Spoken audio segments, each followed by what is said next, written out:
Alors François, je suis, on va dire maintenant expert dans l'approche par compétences, donc une approche pédagogique alternative mais d'inspiration canadienne. J'ai beaucoup travaillé dessus ces dernières années, notamment pour trois ministères, le ministère de la Défense, le ministère de l'Intérieur et j'ai aussi une expérience de 10 ans dans l'éducation nationale. Donc cette approche par les compétences, c'est tout simplement 5 à 7 fois plus efficace qu'un enseignement traditionnel. Pourquoi? Parce qu'en fait, le processus est inversé. On fait travailler d'une part les apprenants ensemble en sous-groupes de 4 à 6 et sur des problématiques réelles. L'intérêt aussi de cette approche, c'est que on varie les activités pédagogiques et les techniques pédagogiques toutes les 20 à 30 minutes pour susciter leur intérêt. Mais surtout, on répond à leurs besoins. Voilà. Donc là, ces derniers temps, j'ai essentiellement fait des formations de formateurs à cette approche et puis des formations aussi avec cette approche pédagogique pour essentiellement des cadres de grands groupes. Voilà. Est-ce Ok. que c'est mieux? J'essaye de pas trop parler pour tester. Alors, c'est mieux, mais je pense on va pas parler en même temps parce qu'apparemment, il y a quand même un décalage. Le temps que l'info arrive chez toi, a priori, il y a un tout petit décalage, donc on va essayer de pas parler ensemble. Enfin, au même moment, en tout cas. Je vais te laisser t'exprimer, en fait, parce que tu as quand même pas mal de choses à dire autour de l'éducation. Et je vais te laisser un peu carte blanche. Je pense que ce sera plus simple. Donc, partage-nous ce que tu as envie de nous partager là aujourd'hui, quoi. Merci beaucoup. Bon, alors, en fait, je parle de cette approche parce que je m'appuie essentiellement sur les recherches, les dernières recherches en neurosciences. Et je te remercie parce que j'ai beaucoup apprécié l'intervention de Catherine Guéguen qui a collecté toutes les recherches sur les neurosciences affectives et sociales. Parce qu'effectivement, avec cette approche, je, mon enjeu, le but quand je forme sur plusieurs modules de plusieurs journées des enseignants, des formateurs, des consultants, des coachs à cette approche par compétences. Mon enjeu, c'est de changer leur mindset, leur attitude d'esprit pour développer, d'une part, plus leur empathie, euh, avoir une attitude beaucoup plus soutenante et puis surtout être à l'aise aussi pour animer des sous-groupes d'apprenants. Parce que c'est une difficulté pour certains et je le comprends. Hein, il y en a qui n'étaient pas très rassurés. Ça demande vraiment des outils pour réguler et gérer les travaux des sous-groupes. Dans cette approche aussi, ce qui est intéressant, c'est qu'on inverse complètement le processus. Si vous voulez, dans l'enseignement traditionnel classique, type transmissif, on part du savoir au centre pour aller éventuellement à la compétence qui se situe dans un champ professionnel. Là, dans l'approche par compétences, on va analyser le champ du travail, les activités et les compétences sollicitées. Et de ces compétences, on va les traduire en objectifs de formation. Et ensuite, on va aller essentiellement vers si besoin, éclairer la compétence avec des connaissances et des savoirs théoriques de référence. Donc, le processus est complètement inversé. L'autre grand changement aussi, c'est un changement vraiment de paradigme, c'est-à-dire qu'on passe d'un modèle, je dirais, de l'affirmation et de la réponse à une culture de la problématique et du questionnement.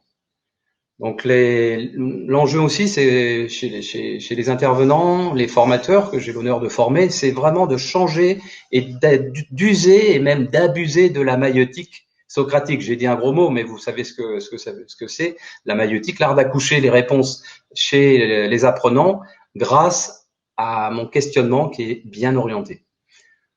Voilà en quelques mots l'approche par compétence. Alors les deux bonnes nouvelles. Je suis aussi optimiste que toi, euh, Julien. En fait, l'enseignement supérieur de la recherche, j'ai eu l'information bien en janvier pour les JIPS, les journées d'innovation pédagogique de l'enseignement supérieur et de la recherche.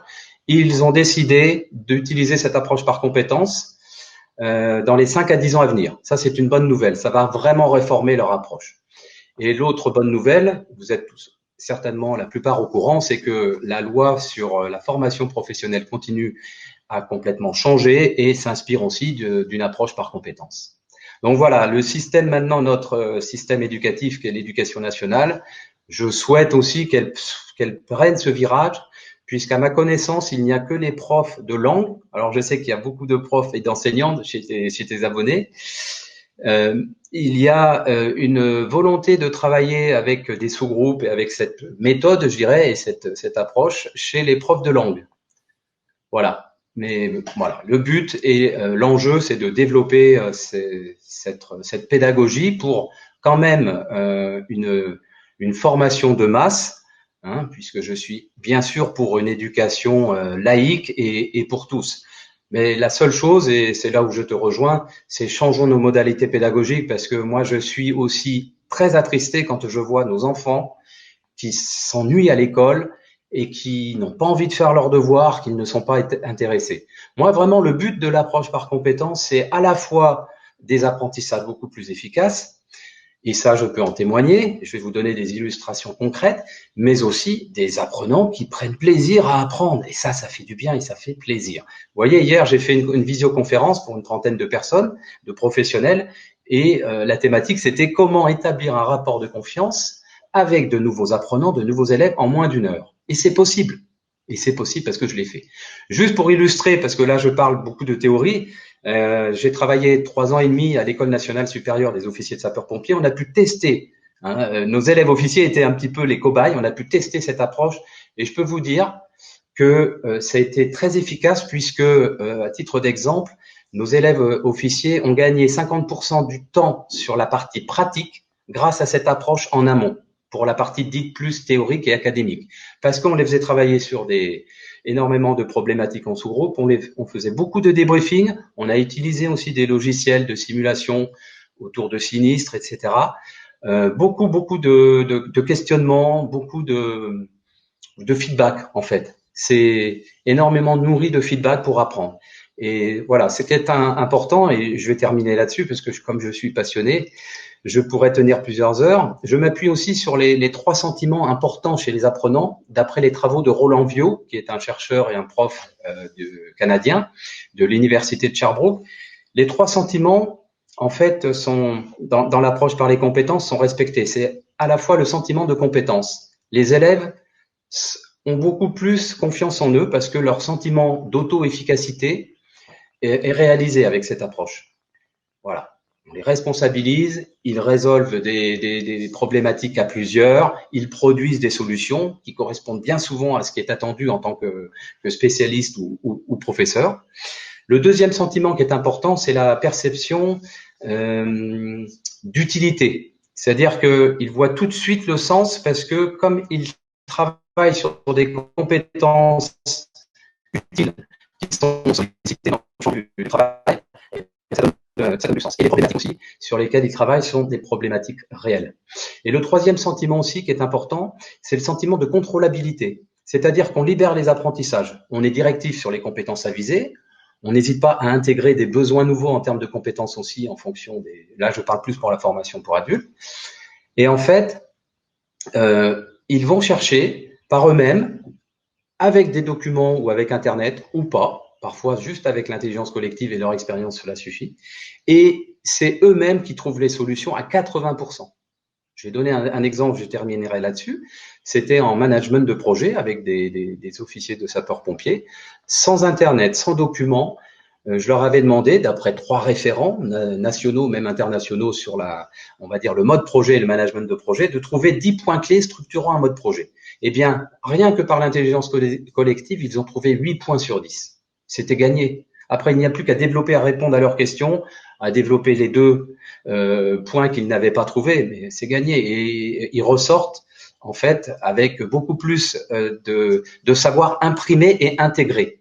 Parce qu'on ne passe pas que par la tête, on passe par le sens, le corps et le cœur. Et le cœur, l'amour, l'empathie. Okay. Est-ce que vous me recevez bien? J'ai l'impression de faire un monologue, j'espère que… Non, on trouve ça bien. En fait, la question que je me posais en t'écoutant, c'est ça a été étudié sur combien de temps quand tu étais chez les pompiers?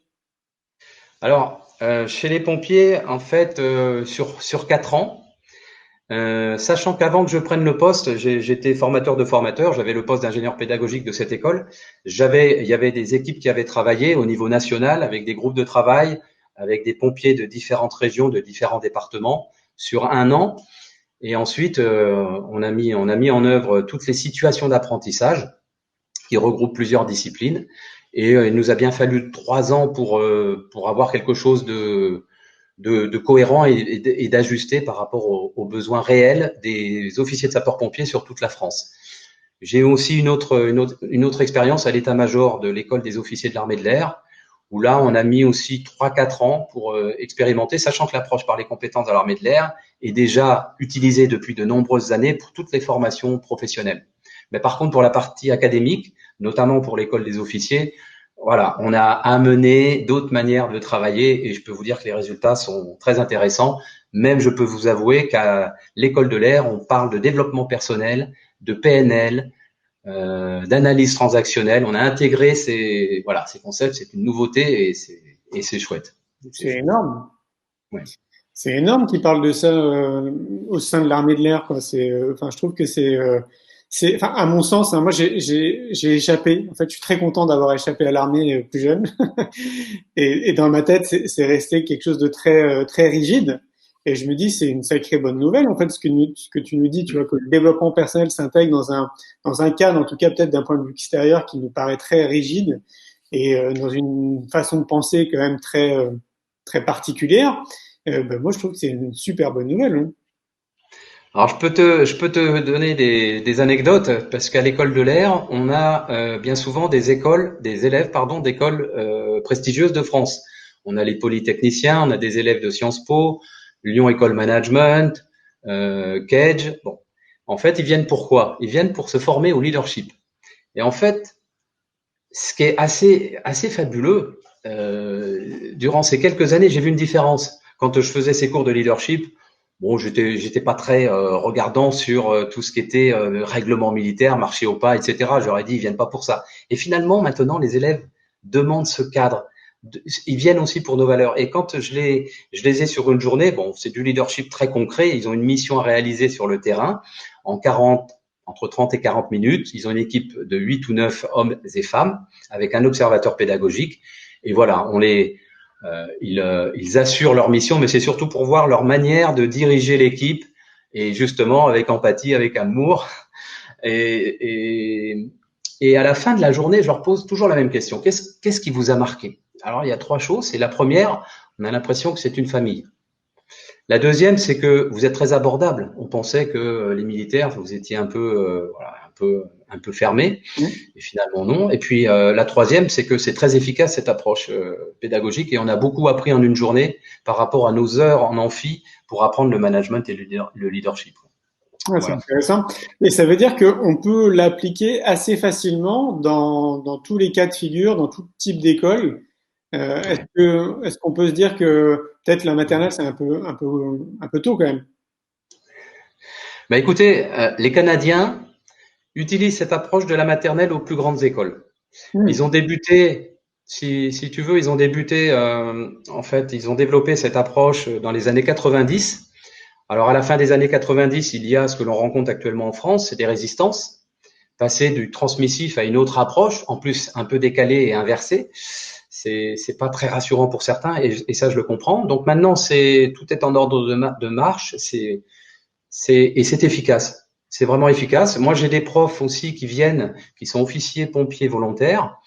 Et à la fin de la semaine, quand je les avais à l'époque une semaine en formation, ils me disaient, mais François, c'est génial, je vais utiliser ces outils, ces techniques avec mes propres élèves de collège et de lycée. Alors après, pour l'école primaire où il y a essentiellement, enfin, il y a beaucoup d'enseignants, je sais, parmi tes abonnés et tes fans, euh, c'est adaptable. Bon, il y a beaucoup de notions essentielles et de connaissances à acquérir, mais l'approche par les compétences va aussi développer d'autres formes d'intelligence. On n'est pas que sur la logique et la linguistique, qui sont finalement que des codes. On développe aussi tout ce qui est intelligence relationnelle, les interactions, la communication, l'intelligence aussi émotionnelle, reconnaître des émotions chez soi, chez les autres. C'est aussi tout nouveau, hein, et je vous parle d'école nationale d'officiers, donc c'est assez marrant. Il y a vraiment des changements de prise de conscience en ce moment, et c'est une belle opportunité pour justement développer d'autres formes d'intelligence et d'autres pratiques pédagogiques. Il y a d'autres formes aussi d'intelligence qui sont tout ce qui est, je te l'ai dit, tu parlais aussi de Stéphane sur son fabuleux livre pour le travail personnel d'introspection. Parce que parfois, quand on fait des débriefings, on va aller chercher la structure profonde et on va même aller chercher des repères un peu identitaires, émotionnels par rapport aux prises de décision des apprenants. Et je peux te dire que c'est vraiment, c'est magique parce qu'on voit leurs yeux briller quand il y a des prises de conscience. Pour moi, les prises de conscience sont importantes. Ça va au-delà de la compréhension et de la mémoire. Et quand je vois ça, ben c'est ce que je dis, quand il y a une prise de conscience sur quelque chose où ils ont vraiment appris, ils ont gravi une très très grande marche et après, C'est clair. après ils développent. Ouais. Ce qui me frappe aussi, c'est que c'est quand même des formants qui sont issus de grandes écoles, tu vois, qui vont se retrouver plus tard peut-être chefs d'entreprise de grosses entreprises ou pourquoi pas des responsables tout simplement politiques, hein, ça peut être aussi le cas. Et je trouve ça hyper encourageant de me dire que même au sein de ces écoles qui forment un peu l'élite entre guillemets, on est de plus en plus sur une approche de développement personnel. S'il faut mettre une étiquette dessus, en tout cas pour moi là on parle de développement personnel quoi. Tout à fait, exactement. Oui, puis bon, c'est ce qui fait aussi, c'est pour ça que je suis passionné, que ça soit en pédagogie ou en formation en leadership ou en management, c'est le côté humain, c'est le facteur humain.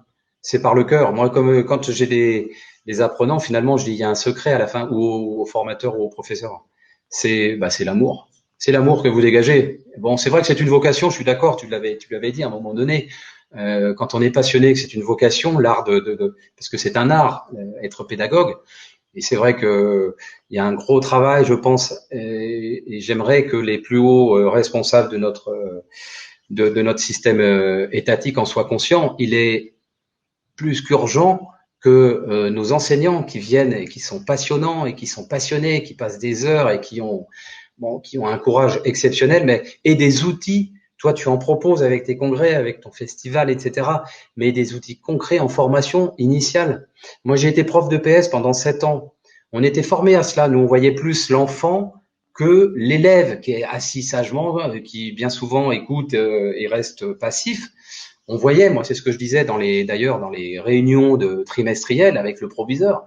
Il me demandait souvent mon avis parce qu'il dit c'est intéressant d'avoir l'avis des profs de PS parce que vous voyez plus toute la dimension de l'enfant. J'avais des collégiens, des lycéens et des élèves de classe prépa. Et effectivement, les profs ne voyaient pas tout cela. Nous voyaient ceux qui étaient cabossés parce que j'étais dans une école, l'école des pupilles de l'air, où il y avait quand même quelques enfants qui avaient quelques soucis familiaux, graves, voire moins graves. Et en fait, on voyait toute cette dimension, toute cette personnalité de l'enfant qui est occultée actuellement dans la plupart des cours. On ne les juge que sur leur performance intellectuelle, on les juge sur deux quotients, le quotient, le QI, qui n'évalue finalement que la logique et le linguistique. Et on fait, voilà. Ouais. Mais, qu'est-ce qui est selon toi, parce que j'ai l'impression quand même que tu as accès à pas mal d'informations et que tu es en contact avec des personnes qui sont quand même assez intéressantes. Qu'est-ce qui, selon toi, pourrait être un levier accélérateur? Parce qu'on voit bien que ça bouge quand même au sein de l'éducation nationale, globalement, par la prise d'initiative de bon nombre d'enseignants qui vont se former à titre personnel sur justement tout tout ce champ en fait d'outils qui existent autour de nous. Ça change parce qu'évidemment il y a des gens au sein du ministère aussi qui se bougent et qui font en sorte d'aller quand même plutôt dans le bon sens. Maintenant, comme c'est une grande machine, forcément ça met beaucoup de temps, ne serait-ce que pour que ça soit visible et accessible comme ça à tout le monde. Est-ce que tu penses qu'il y aurait un catalyseur? Est-ce qu'il y aurait quelque chose qui nous permettrait peut-être d'avancer un peu plus vite? Ce que tu fais, le festival qui prend de l'ampleur, c'est vrai qu'à ma connaissance, il n'y en a pas beaucoup en France. Catherine Guéguen, elle le disait, il y a des gens au plus haut niveau de l'éducation nationale qui en sont convaincus. Il y a beaucoup de professeurs et d'enseignants qui en sont convaincus. Après, c'est une grosse institution avec, il me semble, près d'1 million de personnes qui travaillent, hein, quand même. Avec l'enseignement supérieur et la recherche, c'est très difficile à faire changer cet état d'esprit. C'est culturel aussi. Donc, faut faire basculer et passer à 51% de personnes qui ont envie pour pour avoir ce déclic. Je pense que les opportunités, de toute façon, comme je l'ai dit, que ce soit l'enseignement supérieur de la recherche ou la loi émanant du ministère du Travail sur la formation professionnelle, ils sont dans l'approche par compétences. Donc l'éducation nationale n'a plus le choix. Donc ils sont obligés de changer leur pratique, ils sont obligés d'en sortir. Moi, je vais te dire franchement, j'ai essayé de toucher 2 rectorats, c'est très très difficile. Bon, je suis pas en plus très persévérant au niveau commercial ou quoi, je cherche pas à convaincre maintenant. Je pense que c'est les personnes effectivement qui sont au plus haut niveau du système éducatif, mais pas seulement. Je crois que ça va venir de l'ensemble des forces vives, des profs et des enseignants qui font grâce à ce que tu fais, par ces regroupements, vont pouvoir remonter l'information. Plus on est nombreux et mieux ça sera, quoi. J'ai pas la recette magique, malheureusement. Ça veut dire que plus il y aura d'initiatives citoyennes et plus en gros le système il va évoluer, quoi. Oui, oui, oui. Ouais, c'est Et ça. par les retours des élèves. Alors c'est vrai que ça crée aussi des tensions pour les profs qui n'ont pas envie. Moi, je sais que quand j'avais et là je parle avec dans une école, l'école nationale des officiers sapeurs-pompiers, les apprenants que j'avais, c'était des formateurs. J'avais des DRH, des directeurs, des formateurs, des responsables de formation, puisque c'était une volonté stratégique et politique du ministère de l'Intérieur de changer cette approche pédagogique. Je peux te dire qu'il y avait de la joie, il y avait de la bonne humeur, et justement, les gens s'exprimaient. Mm. Et à plusieurs reprises, j'ai un professeur qui venait, on faisait trop de bruit. Je disais, excusez-nous, on est de bonne humeur. Bon, je raconte cette anecdote et je n'en voulais pas du tout à cette personne, mais Ouais.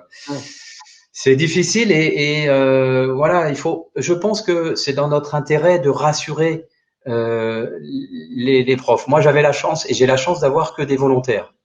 Là, tous ceux qui nous écoutent, c'est des gens qui sont déjà convaincus. Donc, c'est comment, la question à se poser, je pense, c'est comment amener ceux qui sont un peu dans leur zone de confort et qui ont des craintes, des peurs de sortir de leur zone de confort. Parce que c'est vrai, c'est inconfortable. Moi, je le dis en préambule, hein. C'est vrai que de gérer des groupes sur des problématiques, répondre à des besoins réels et ne pas hésiter à sortir de son cadre pédagogique. Bien sûr, on fait toujours une préparation avec des fiches pédagogiques, etc. Mais moi, comme je dis, si on vise par exemple sur une journée de formation, je vais prendre un exemple, 4 compétences intéressantes et essentielles à travailler. Si dans les besoins lors du tour de table du matin, je ressens qu'il y a un besoin qui correspond à la réalité, je n'hésite pas à inclure dans mes objectifs pédagogiques cette compétence, ce besoin nouveau, et à en enlever un si nécessaire. C'est vraiment adapté au plus près des besoins. Et puis, je prends un autre exemple avec des cadres infirmières que j'ai formés en management sur 2 journées. Le fait de travailler sur leurs problématiques, je leur demande d'exposer leurs problématiques en lien avec la formation. Donc là, c'était du management et essentiellement de la régulation de tensions entre personnel soignant. Eh bien, je peux te dire que dès le premier matin, je leur demandais d'exposer, de décrire en 3, 4, 5 phrases une situation problématique rencontrée ces 6 derniers mois. Après, je leur ai dit merci. On va s'appuyer sur ce que vous avez fait. J'avais 8 personnes là, 8 stagiaires, 8 cadres infirmières. Je vous promets pas qu'on va s'appuyer et jouer et faire des mises en situation sur toutes vos thématiques, mais on va en prendre pour faire des mises en situation et des jeux de rôle. Et je peux te dire, c'est extraordinaire parce que ça leur permet de travailler donc des compétences qui développent avec d'autres apports, des techniques de communication, les principes de la CNV, etc. Ils l'appliquent et je peux te dire que en 2 jours, j'ai vu des progrès énormes et les cadres infirmières me disaient, mais merci François, mais non, merci à vous. Et en fait, c'est ça qui est intéressant dans cette approche, c'est que on est vraiment, on adapte la formation au plus près des besoins réels des apprenants. Donc, ce qui veut dire que c'est possible. Est-ce que c'est lié aussi, quand je t'entends, ça me fait penser, tu sais, aux 8 formes d'intelligence qu'on a réussi à démontrer. Est-ce que ça veut dire qu'assez facilement, on peut s'adapter justement à ces 8 formes d'intelligence? Oui. Ouais. Alors, ce que je dis dans l'approche par les compétents, bon, on travaille plutôt l'intelligence intrapersonnelle, l'intelligence interpersonnelle, hein, si tu fais référence aux travaux de Howard Gardner. Euh, il y a toujours aussi un peu d'apport de connaissances, donc un peu de linguistique et de logique. Après, le côté naturaliste, bon, je n'hésite pas à faire des balades socratiques en nature. On y vient, mais bon, on en est encore loin. Après, musical, j'essaye aussi d'utiliser le son, l'audition pour appuyer les apprentissages. Après, il y a beaucoup d'intelligence visuelle et spatiale, effectivement. puisque quand on imprime les nouveaux savoirs grâce à notre corps et à nos 5 sens, chaque sens est capable d'intégrer et de gérer ces 400 à 800 000 informations en instantané. Notre corps est capable de gérer à peu près 2 millions d'informations en simultané, et on n'utilise pas ce potentiel. Donc j'utilise beaucoup les 5 sens aussi. Et puis l'autre forme d'intelligence dont tu parlais, kinesthésique, le corps. Mais oui, par le mouvement. Et quand ça passe par le cœur et par le corps, on imprime beaucoup plus les nouveaux savoirs. Une anecdote aussi, j'ai discuté avec des chercheurs de l'armée de l'air, hein, des chercheurs civils sur la cognition. Alors eux, ils parlaient de cognition incarnée. Donc c'était un petit peu cybernétique, mais ils sont arrivés un peu à l'intelligence émotionnelle. Et je leur ai dit, mais voilà, c'est intéressant là ce que vous dites, la prise de décision et tout, mais l'émotion dedans, qu'est-ce que vous en faites? Sachant que quand il y a beaucoup d'émotions, elle nous fait perdre de la lucidité, du discernement, on a du mal à prendre des décisions. Donc on travaille beaucoup aussi sur l'intelligence émotionnelle, en plus de l'intelligence relationnelle dans cette approche par les compétences. Et une dernière anecdote par rapport à ta question, j'ai eu des médecins aussi dans certains stages, des médecins pompiers, et c'était fabuleux de voir la progression tout au long de la semaine. Mhm. Au départ, quand ils travaillaient dans les sous-groupes de 6 personnes, par leur profession, avec les enjeux vitaux et les contraintes de temps, ils posent un diagnostic très rapidement. Et ils ont été formés en plus d'une manière individualisée et assez compétitive. À la fin de la semaine, plusieurs m'ont dit, c'est génial François, parce que grâce aux travaux en sous-groupe, au début, je donnais tout de suite des réponses et tout, et à la fin, j'écoutais beaucoup plus. On trouvait une solution par rapport aux problématiques que tu nous exposais. On ne savait plus de qui venait, mais peu importe, on était fiers d'avoir produit quelque chose par rapport à une problématique. Et il me dit, pour moi, ça a été, mais vraiment, il y en a 2-3 qui me l'ont rapporté. Ils m'ont dit, c'est un choc culturel et je peux te dire que je vais enseigner, former vraiment d'une autre manière. Putain, c'est génial. C'est génial. Chouette ça. Comment on pourrait se débrouiller pour que, parce que tu vois, en fait, l'outil que tu proposes par l'approche des compétences, pour moi, c'est un outil en plus parmi une palette d'outils qui existent. Moi, j'ai vraiment l'impression qu'il y a peut-être plus de 1000 possibilités différentes d'accompagner au mieux les parents, les enfants et les enseignants. Euh, Tu vois, j'ai l'impression qu'on est chacun des citoyens de notre côté à essayer de faire bouger les choses, mais il faudrait trouver une technique qui nous permettrait d'être peut-être de médiatiser ça en fait davantage. Alors oui, le festival pour l'école de la vie, c'est une belle solution, mais j'allais dire c'est que 15 000 personnes qui viennent tous les ans. Si on fait le coefficient sur 80 millions de personnes en France, bah finalement c'est pas grand-chose. Même si évidemment ça sème des graines et que ça apporte énormément de choses derrière, c'est génial. Mais moi, quand je t'écoute, je me dis, mais il faudrait que tout le monde soit formé, en fait, par l'approche par compétences, tu vois. Comment on fait? C'est sûr. Bon, je suis pas un grand commercial, etc. Comme je te l'ai dit. Et puis finalement, j'ai lancé ma propre activité il n'y a que 2 ans. Hein. D'accord? Avant, comme je vous l'ai dit, je travaillais pour l'État, hein, en quelque sorte. C'est vrai que plusieurs me disent, mais faut le faire savoir, il faut communiquer dessus. Ah oui? Donc, je suis complètement convaincu aussi. Je vais développer la communication sur cette approche, mais je suis pas le seul. On est enfin, on va dire experts en France, mais c'est une approche parmi tant d'autres. Hein. En fait, j'ai vu quand on parle de Montessori, Freinet, c'est la même. Il y a des invariants et il y a des points communs. C'est être empathique, c'est écouter les besoins des élèves, les faire travailler et les faire travailler ensemble, coopérer, co-construire, confronter aussi avant de coopérer. Hein. Quand il y a une problématique, j'aime bien aussi ce temps parfois où il y a un peu parfois des petits conflits socio-cognitifs, mais c'est bon. C'est bon parce que ça les fait sortir ça leur fait ouvrir leur esprit, voir autre chose et d'autres points de vue. C'est agrandir les points de vue, vraiment. Et puis tout ce qui est levier de motivation, moi je m'inspire aussi énormément des leviers de motivation issus des travaux de recherche essentiellement canadiennes. Je peux dire, ça marche. Donc j'ai pas vraiment répondu à ta question, Julien, désolé. Faut communiquer, faut persévérer. À un moment donné, il y a des grandes portes qui vont s'ouvrir.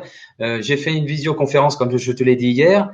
Quelqu'un m'a rappelé, m'a dit, il y a le responsable du campus numérique de Paris, alors je sais plus quelle grande Paris-Nanterre, je crois. Alors, je suis pas très doué dans dans les noms, qui est intéressé parce que la thématique de demain va porter sur comment mettre de l'APC, de l'approche par compétences, dans les formations numériques et à distance. Ok. Parce que bon, moi, les outils numériques, tu le sais, je suis pas très à l'aise, mais j'ai accompagné des gens pour développer sur des grandes plateformes des formations numériques avec cette approche pour être le plus interactif possible avec les apprenants. Faire travailler en sous-groupe, c'est possible aussi. Faire du coaching aussi avec les groupes d'apprenants, les faire chercher ensemble, etc.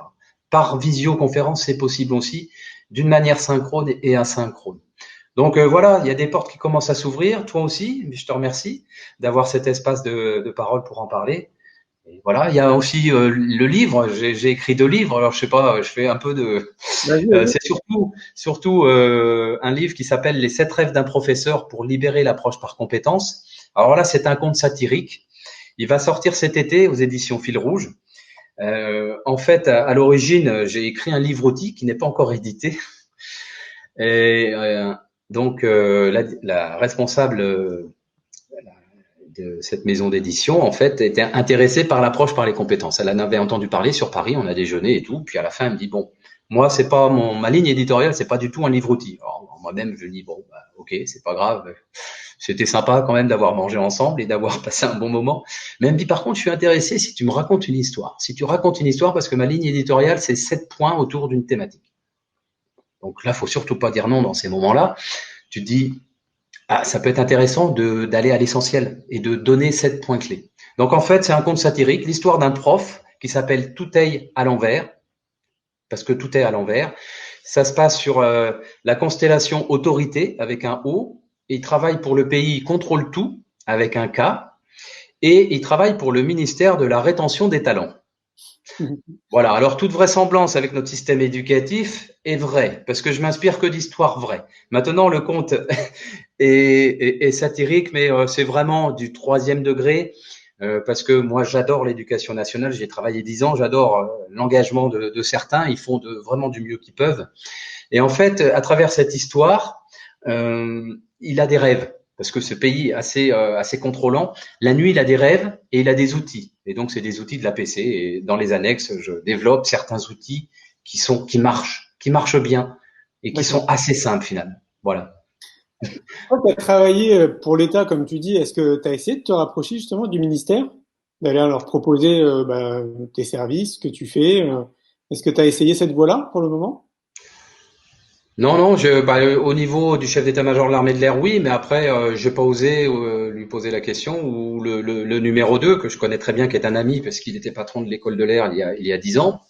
J'ai pas osé, puis je suis pas comme ça à dire, tu vois, et puis la porte c'est pas tout ouverte à ce moment-là. J'oserais davantage, j'oserais davantage parce que avec la sortie des livres en appui, et puis bah, je te cache pas aussi que j'étais peut-être pas aussi confiant que cela il y a 2 ans quand je suis sorti de deux gros systèmes quand même, hein, et se mettre à son compte, etc. Voilà, puis je suis quelqu'un d'assez humble, donc j'ai du travail à faire à ce niveau-là. Ouais. Mais j'oserais beaucoup plus. Et puis, je te remercie parce que tu es un exemple pour moi et c'est génial. Tout en gardant ta simplicité et ton humilité, quoi. Donc, on peut le Tu faire. peux faire de très belles choses tout en restant tout à fait normal et toi-même. Ouais, exactement. Et donc, Exactement. je t'encourage. Enfin, c'est ce que je disais dans plusieurs lives et souvent aussi en interview, où je trouve qu'on a vraiment chacun à notre place une responsabilité citoyenne, tu vois, parce que je trouve qu'on a tous des talents, on a tous des compétences, on a tous des excellences, peu importe comment on le nomme. Et si un peu du jour au lendemain, on commençait à mettre ces talents justement pour le bien commun, en fait, pour les autres, je pense qu'on ferait avancer toutes et tous le schmilblick un petit peu plus rapidement, quoi. Exactement. Tout à fait. Et Tout peut-être à fait. Mais j'oserais davantage. Je te remercie de ta question parce que ça va me bouger un peu les fesses. Et puis, et y aller parce que là, je suis sur la fin de la relecture de mon livre outil qui comprend 78 outils pratiques parce qu'il n'existe pas de livre sur ça. Et je souhaite vraiment le partager, le diffuser. C'est pas pour gagner de l'argent, c'est vraiment pour développer d'autres outils pédagogiques. Et je le sais que ça marche parce que je l'ai expérimenté. Je l'ai vécu et je vois à chaque fois en évaluation anonyme à la fin de toutes mes formations, j'ai plus de 9 sur 10. Mais c'est anonyme, je demande pas. Selon 8 critères. Donc voilà, c'est. Et une personne qui est formée, est-ce qu'après, tu as un feedback sur ce que elle vit après en termes de transmission? Oui. Alors, je vais donner un exemple concret avec les formateurs professionnels pompiers du Rhône, puisque je suis allé les former sur plusieurs modules. À la fin du premier module de 3 jours, c'est toujours ce que je dis, ne me croyez pas, expérimentez, utilisez les outils, utilisez ce que vous voulez, ressentez-le et osez, allez-y. Et après, vous verrez. Et je leur demandais, à la fin de chaque module de 3 jours, j'en avais fait 4 avec eux, d'utiliser un plan d'action et de me dire, à la fin du module, quels sont les 2 outils que vous allez tester et expérimenter pour de vrai. Et en fait, quand on faisait un retour d'expérience en début de module suivant, un mois après, un mois et demi après, j'avais que des gens qui avaient le sourire. Ils disaient, c'est super, ça marche. Ben voilà, c'est grâce à vous. Et vous avez osé, c'est super. Allez-y petit à petit. Chaque pas, l'un après l'autre. Prenez confiance en vous. Et puis surtout, vous allez voir les effets bénéfiques chez les apprenants. Quand Bah les oui. apprenants et les élèves, ben voilà, ils regardent plus le plafond ou comme tu l'as dit, à côté du radiateur regarde dehors, ben voilà, c'est gagné. Quand ils sont Ouais, engagés complètement dans les activités pédagogiques, c'est super. ouais, c'est clair. Donc oui, ouais. Et de ton observation, est-ce que tu partages la mienne? Moi, j'ai le sentiment qu'à l'heure d'aujourd'hui, il y a 50% des enseignants qui sont plutôt pour en fait cette idée, enfin globale, hein, c'est-à-dire d'aller s'inspirer d'outils comme ça à l'extérieur et puis de faire des expériences. Hein, c'est que des expériences. J'ai le sentiment ce que font les enseignants qui sont dans cette démarche. Et puis j'ai les autres 50% des enseignants qui sont plutôt contre en fait parce que ils n'ont pas été éduqués dans cette dimension, leur conditionnement à travers leur propre cheminement personnel ne les amène pas à être ouverts en fait et réceptifs à ce type d'information. Est-ce que tu partages ce point de vue? Tout à fait. Alors, ben, je le rencontre aussi, pas plus tard que c'était hier soir. Quelqu'un qui a écouté ma conférence hier, c'est quelqu'un qui a un doctorat, bon, qui a de hautes responsabilités pour l'enseignement supérieur et la recherche d'ailleurs. Et il me dit, mais François, c'est trop décalant. Moi, il me dit, ça me va bien. Et si j'ai des cours à donner, de faire ce que j'ai appris. Et voilà, c'est rassurant, c'est confortable. On a le PowerPoint, on a les élèves qui sont bien sagement assis, etc. Donc, je comprends, il y a des peurs. Et culturellement aussi, on a appris comme ça. Donc, par mimétisme et modélisation, on le reproduit. Ouais. Donc, c'est la préoccupation, en fait. Enfin, la question, c'est comment les rassurer, comment les amener tout doucement. C'est ne pas forcer, ne pas imposer. Ouais, il y a 4 ans, quand j'avais quelques résistances, j'en avais très très rarement, mais une fois, pareil, quelqu'un qui avait 2 doctorats. Alors bon, ok, bon, moi ça m'impressionne pas, mais et il voulait, bon, il m'avait un petit peu bousculé, et je cherchais à le convaincre. Bon, le deuxième jour, les autres apprenants se sont occupés de lui, voilà, et puis ça s'est calmé.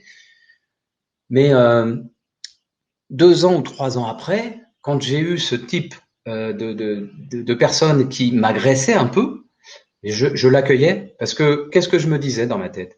Si cette personne est agressive, c'est que c'est trop inconfortable et beaucoup trop déstabilisant cette approche. Donc je le comprends. Donc en mon fort intérieur, je dis j'accueille, j'écoute, je t'entends. Et après, le lendemain, c'était fini parce que la personne s'est sentie considérée et je comprenais sa détresse dans le non-verbal. C'est-à-dire que là, en l'occurrence, c'était un instructeur national de secourisme qui avait une pédagogie particulière, assez quand même inspirée du behaviorisme. Là, je proposais autre chose, ça c'était il y a 3 ans, et j'ai compris ce mal-être. Donc, si je le généralise à l'ensemble des professeurs, c'est y aller petit à petit. Je crois que ça va, comme une émotion, une belle émotion, ça va contaminer les autres. Ça va, voilà, c'est y aller petit à petit. Voilà, je dirais. Et après, effectivement, moi je dis qu'ils sont très inspirants là, les profs de langue. Je suppose que dans leur département, je ne sais pas si c'est le bon terme au niveau éducatif, et tous les inspecteurs ont développé ce concept un peu d'approche par compétence et de travaux en sous-groupe. Je sais qu'ils ont des outils pour reconduire les sous-groupes d'apprenants, etc. Mais voilà, ils ont été plus ou moins formés pour ça. Voilà. Il suffit de quelques jours et puis de tester après tout simplement les outils et de voir ce que ça donne. Mais de toute façon, il ne faut pas avoir peur. Bon là, s'il y a quelques professeurs qui nous écoutent, c'est aller tout doucement. Vous verrez quand les élèves travaillent ensemble, mais c'est génial. Après, il est important de donner des consignes bien structurées, etc. Être assez directif, je dirais, dans les consignes de travail. Mais après, laissez faire. Être inutile, on est utile à être inutile aussi par moment. Les laisser chercher, les chercher confronter leurs idées et leur faire des productions, les faire produire, les laisser s'exprimer. C'est ça qui est important, les laisser s'exprimer. Et après, j'interviens en tant que formateur ou prof pour valider ou ne pas valider, éclairer des compétences, enfin éclairer, apporter donc de nouveaux savoirs et puis répondre aux questions surtout. On me redemande, c'est quoi le titre du compte à venir? Alors, ça sera les 7 rêves d'un professeur pour libérer l'approche par compétence. Elle tient au terme, approche par compétence, mon éditrice. Moi, j'avais dit les 7 rêves d'un professeur pour libérer les apprentissages, pour être justement plus ouvert. Et il n'y a pas que l'APC qui existe. Il y a d'autres méthodes pédagogiques. Donc, bon, et en plus, c'est d'actualité, comme je vous l'ai dit. Donc, ça sera les 7 rêves d'un professeur pour libérer l'approche par compétence. Est-ce que, est-ce qu'on est proche de l'énéagramme? Alors, très honnêtement, l'énéagramme, c'est 9 points, hein. Je l'avais supervisé. Bon, je crois plus au référentiel, moi, de naissance astrologique, parce que l'énéagramme est inspiré des travaux, enfin, de l'astrologie. Donc, je ne peux pas te répondre. Je connais pas suffisamment ces 9 points. Alors après, si je fais référence aux travaux de Stéphane dont tu as parlé, Stéphane Pérez, qui parle de 12 archétypes. Bon, lui, il s'est pas appuyé que sur l'astrologie. Il s'est appuyé sur la mythologie grecque, sur les travaux de Carl Gustav Jung, les travaux de Paul Diel, Adler, etc. Tout ce qui est aussi physiologie, puisqu'il est ostéopathe kinésiologue à la base. Il a fait plein de ponts entre toutes ces connaissances, c'est fabuleux. Et en fait, pour revenir à ces 12 archétypes qui forment notre personnalité, quelque part dans cette approche pédagogique, comme c'est parfois déstabilisant quand on va faire confronter les apprenants sur des problématiques réelles, parfois c'est déstabilisant et c'est volontaire pour qu'il y ait d'autres points de vue, d'autres confrontations. Donc ça va forcément jouer un peu sur certaines parties de leur personnalité. En PNL, on parle de parties. Stéphane et Carl Gustav Jung, je l'associe à Carl Gustav Jung, Stéphane, parle d'archétypes. Toutes ces forces en fait intérieures de notre ego vont être beaucoup plus, en tout cas, bousculées dans cette approche qu'un enseignement classique où on est passif et on subit, voilà, et on fait appel qu'à la tête. Okay. Ouais, donc oui, donc c'est logique. Tu sais, c'est un peu pareil que pour les adultes d'aujourd'hui. C'est un adulte d'aujourd'hui qui à un moment donné a un déclic, il est obligé de se déconditionner finalement de tout ce qu'on lui a appris pendant un certain nombre d'années, au moment où le déclic est arrivé dans sa vie. Et je me dis, tu vois, à t'écouter, donc il y a un temps fou en fait à nous accompagner le plus tôt possible dès l'école, tu vois, dans toutes ces connaissances qu'on a de l'être en fait, de l'humain, de ses émotions, de ses compétences, tu vois, vraiment de l'accompagner à être tout simplement ce qu'il est. Qu'est-ce qu'on ferait un magnifique cadeau à notre planète? Oui. C'est clair, parce que même, je vais prendre un exemple. Là, j'ai vu qu'il y avait une question sur l'école primaire, comment on peut faire. Et quelque chose qui est très simple aussi, c'est par rapport à une problématique des enfants qui se chamaillent dans la cour d'école. Bon, ça arrive dans toutes les écoles de la planète Terre. Eh bien, il est bon de faire des petites discussions philosophiques avec, je prends l'exemple, ça peut être un bâton ou quelque chose. Le bâton de parole, c'est assez connu. Et on peut faire deux sous-groupes parce que oui, c'est une trentaine de personnes dans les classes, hein, donc c'est assez nombreux, avec un bâton de parole ou plusieurs, et responsabiliser aussi des élèves pour dire il y aura un maître du temps, il y en a un autre, ça va être un responsable de la transmission et du respect du temps de parole. Je parle que quand j'ai le bâton de parole. Ça permet aussi aux autres élèves d'écouter par rapport à une problématique. Donc la maîtresse ou le maître peut très bien gérer 4 sous-groupes parce que par expérience, les sous-groupes, ça marche bien jusqu'à 6, 7 maximum. Au-delà, c'est difficile. Bon, là, vous avez des classes assez bien remplies. Donc 30, ça veut dire 4 sous-groupes de 7, ça peut passer. À gérer seul, c'est difficile, mais ça peut passer. Donc voilà. Et je peux vous dire, les effets bénéfiques, c'est énorme. Je peux parler de ma propre fille, quand elle était en C1, elle m'en a parlé pendant des années. Elle m'a dit, la maîtresse, parce qu'il y avait des problèmes entre garçons et filles qui se battaient, etc. Le jour où elle a fait cette discussion philosophique, elle a pris c'était peut-être une demi-journée, hein, ça a changé complètement le comportement des élèves. Du coup, c'était ça de gagner pour tout le monde, et puis les instits en premier. Et puis, ça les a marqués, les enfants. C'était bien. On a pu exprimer nos émotions, nos comportements qui étaient plus ou moins adaptés, agressifs ou quoi. Et ils ont compris. Donc voilà, on peut faire de la philosophie en école primaire. Bien sûr. Euh, Bah, d'ailleurs, il faut rappeler que Frédéric Lenoir a créé une fondation qui s'appelle la Fondation Sève, qui a été d'ailleurs labellisée par le ministère de l'Éducation nationale et qui invite tout le monde qui a envie de se former à proposer des ateliers philo et méditation au sein des écoles. oui.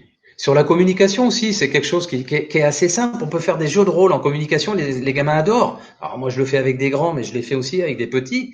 Moi, j'aime bien parler des trois canaux de la communication.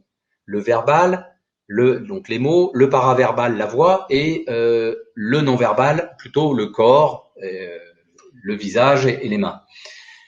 Je les fais travailler donc et je leur montre qu'est-ce que c'est, quels sont les trois canaux, qu'est-ce qu'on trouve dans chaque canal, parce que voilà, je suis pas dans le transmissif, je pose des questions, ok, il y a ça, ça, ça. Non.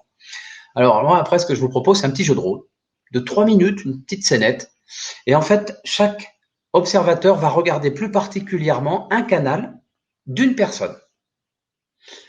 Donc, s'il y a 2 personnes qui jouent un petit jeu de rôle, une scénette ou 3, de 3 minutes, ça veut dire qu'on peut mettre 3 observateurs par personne fois 3. Après, on peut en mettre plusieurs. Mais ce que je peux vous dire, parce que j'ai eu les effets qui sont fantastiques, c'est qu'après, lors du débriefing, bien sûr, on dit qu'il n'y a pas de jugement de valeur, il y aura des critiques constructives et tout pour s'améliorer, etc. Eh bien, je peux vous dire que tous les feedbacks, moi je ne voyais pas tout, je suis plutôt, c'était une de mes spécialités, la communication et la communication non verbale. Les feedbacks de tous ont permis de développer la communication des enfants, des adolescents ou des adultes, des jeunes élèves officiers. Ça a changé en une semaine leur manière de communiquer. Et ça peut se faire avec les élèves. Et c'est tout simple, hein. On regarde les travaux d'Albert Merabian dans les années 70. Le pourcentage d'efficacité de chaque canal, on sait que le verbal, c'est un peu moins de 10%, le paraverbal, la voix, c'est à peu près 30-35%, et le corps, c'est 50 à 55%. OK. Et bien après, avec vidéo ou pas, avec l'accord bien sûr des élèves, parce que ce qui est intéressant, c'est quand ils se regardent en vidéo sans le son aussi. Tu vois, et parce que c'est pas évident de se regarder au début, hein, et de s'entendre, etc. Mais après, ils se prennent au jeu et puis ils essayent et ils se disent ah je vais rejouer ça, voir pour être plus à l'aise, je bouge beaucoup trop, etc. Bon, voilà un autre exemple pour nos amis Instit et ça marche bien. Ouais, mais j'ai l'impression que c'est vraiment très efficace et puis c'est surtout que les résultats ont l'air d'arriver assez rapidement, quoi. Ah oui, oui, oui, oui, très très rapidement. Ah oui, oui. Ah oui, même sur 2 jours, je me permets. Alors parfois, j'interviens avec ma compagne dans tout ce qui est management de projet, puisqu'elle était avant directrice de projet, et je me rappelle avec des chefs de projet dans une PME marseillaise. C'était 2 fois 2 jours, mais je leur ai dit à un moment donné, il y a un avant et il y aura un après. C'était sur la relation client et justement sur leur communication qui était assez, on va dire, déficiente parce que c'était des technicos et au niveau sciences humaines et les sciences molles, on n'en parle pas. Et en fait, ils ont complètement et ils ont adoré techniques de communication, que ça soit au téléphone, la gestion de projet aussi, etc. Et on a vu, et je vois, moi, un autre exemple, là, j'ai l'honneur de former des des directeurs de travaux, des ingénieurs de travaux, en 2 jours, sur l'organisation de son temps personnel et professionnel et la gestion des priorités. Et grâce au jeu de rôle, le deuxième jour, j'ai fait travailler sur 3 jeux de rôle, notamment un qui porte sur la délégation efficace et 2 autres qui portent sur, je me rappelle plus, j'ai un trou. Mais bref, et ils ont retenu à la fin les jeux de rôle. Et c'était sur leurs problématiques encore, vécues, réelles. Et après, mise en application. Et puis, c'est fabuleux. Top, top. Bon. Merci beaucoup, François. Ça va faire une petite heure là qu'on est en train de. Merci à toi, merci à tous ceux qui nous ont écoutés. C'était vraiment un plaisir de partager ça. Tu le sens, je suis aussi passionné que toi. Bah oui, Et puis, bah, tu m'as donné envie à communiquer davantage et au plus haut niveau de l'État quand j'en aurai l'occasion. tant mieux, tant mieux. Merci. Comment on fait pour te joindre s'il y a des gens qui sont intéressés là par la suite et qui veulent te joindre, on te Ah, joint tu vois, comment? comme je suis un très très bon commercial, avec plaisir. Alors, mon site, c'est APC carré, tout en minuscule et attaché, Ok, .fr, donc APCCARRE.fr. Bon, il n'est pas à jour, mais ça donne une idée. Et surtout, mon mail, c'est françois.bernard@apccarré.fr. Donc pareil, APC carré tout attaché en minuscule. Alors APC carré, c'est le nom de ma société et ça veut dire approche pédagogique par les compétences, virgule, une aide à des prises de conscience. Et il ok, y en a beaucoup. top. Merci. Merci beaucoup. Passez une Merci bonne Julien. Au plaisir. Très belle soirée. soirée, s'il est déjà 19 heures. Bonne soirée, à bientôt. Bye À bye. bientôt. Ciao. Ciao. Nous les amis, on va se retrouver du coup dimanche soir à 18 heures et j'ai la chance de recevoir Maud Ancoa.